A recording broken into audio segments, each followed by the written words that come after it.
and welcome to the programme. Coming up this Tuesday evening, months of misery why this woman from Cheltenham thinks COVID-19 is to blame for her chronic health issues. My ears aren't working. The worst thing for me is my eyesight. I've lost so much of it and I'm terrified I won't get it back. Also on the programme, the hospital that didn't treat any patients. The NHS's multi-million-pound Nightingale in Bristol is officially stood down after 9 weeks.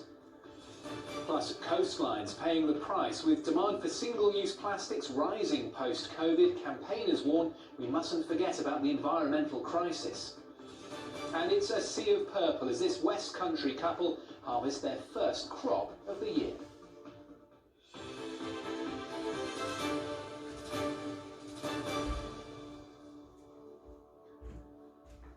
Good evening. A Gloucestershire woman has told ITV News she has been left living with terrible long-term effects caused by COVID-19. Nic Mitchell from Cheltenham has never tested positive for the virus as she developed symptoms back in December when the disease was only just emerging.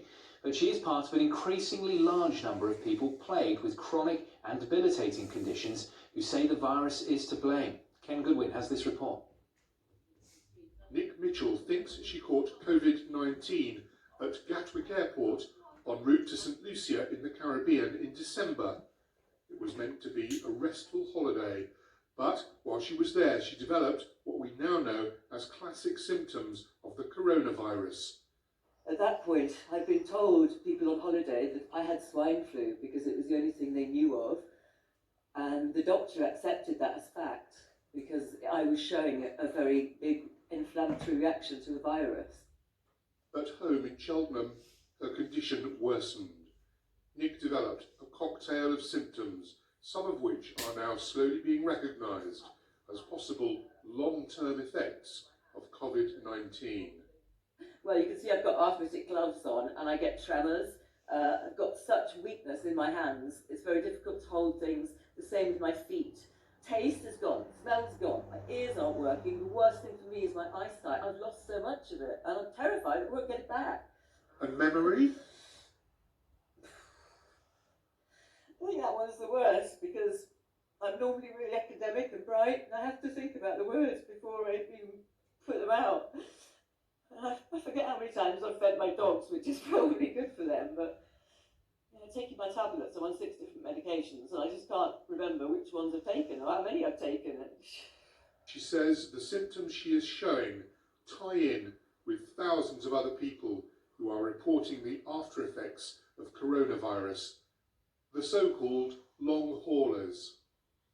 I mean, the research is showing almost 30% of people that have had COVID will go on to be a long hauler, just like me. And whilst I'm on month 6 of it, so many people online, there's 20,000 people in the UK group that have got this. There are hundreds of thousands in the US groups, and there's groups in Italy, Germany, South Korea. It's a blessing because you have somebody to talk to, but it is also horribly annoying and frustrating because you hear these people in these dire circumstances, particularly those trying to look after children. None of us can work, a lot of us are on benefits, and it's that inability to do something, and that's why I've been studying, because I'm so desperate to find things to cure. I found little things to make the symptoms better, but it's a virus, it doesn't respond to much. She wants the government to provide more support for long haulers, many of whom cannot work because of chronic fatigue. It's made me question everything, whether I can fight it every day, some days I want to kick it like it's a person, I want to fight it. Other days I just want to give up and sleep all day. There are days where I just don't move, I don't get out of bed, I just don't have the energy to do it.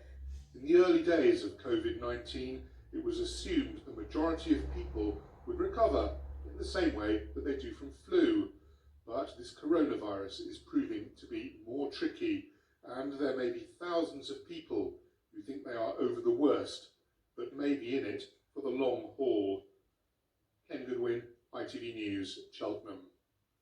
Well, let's get some more on this from the TV medic, Dr. Dawn Harper. Dawn, thanks for coming on the programme. We've just been hearing about some of the possible longer-term effects of coronavirus, but I guess this is something that we're only really just starting to find out more about.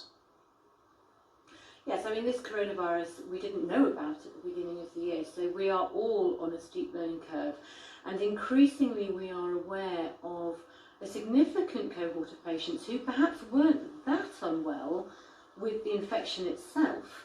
So not necessarily people who are hospitalised or in intensive care, but people who had symptoms but just haven't recovered and then have developed all sorts of different symptoms that we are having to learn about. Difficulties with concentration, perhaps visual problems which they've never had before, skin rashes, joint pains, you name it. We're hearing about this increasingly, and we are having to, if you like, put the pieces of the jigsaw together to try and understand a bit more about the long-term effects of this infection. And just how challenging is that? It actually seems quite surprising that some of these people who are being worst affected further down the line might not have been hospitalised or even known that they had coronavirus. It's a huge challenge, John T, because we are looking at often lots of symptoms affecting different parts of the body, and of course, understandably, in the early stages, our focus was very much on the death rate and those people in intensive care. But as we are seeing a flattening of the curve and we are going through this pandemic, we are seeing more and more people with long-term effects. And there is this kind of post-infective syndrome that we're seeing, but also in general practice, I'm very aware that we're going to see a lot of people, for example, with long-term kidney problems, maybe long-term breathing problems, maybe the after effects of blood clots and so on. So this is going to be a massive challenge for a long, long while in general practice. And so, Dawn, as a medical professional yourself, we know that the NHS has been given extra funding, extra support to cope with the immediate threat of coronavirus, but the longer term impact, that must be worrying as well. It's a huge worry to us in general practice. I completely understand why the focus of funding has been on the acute. That's completely understandable and the correct thing to do. But we are mindful that going forward, there will be a lot of people who have long-term effects of this infection that could impact on them as individuals and on us in the NHS in primary care for decades to come. Dr. Dawn Harper, we'll have to leave it there. Thanks so much for coming on the programme. Thank you.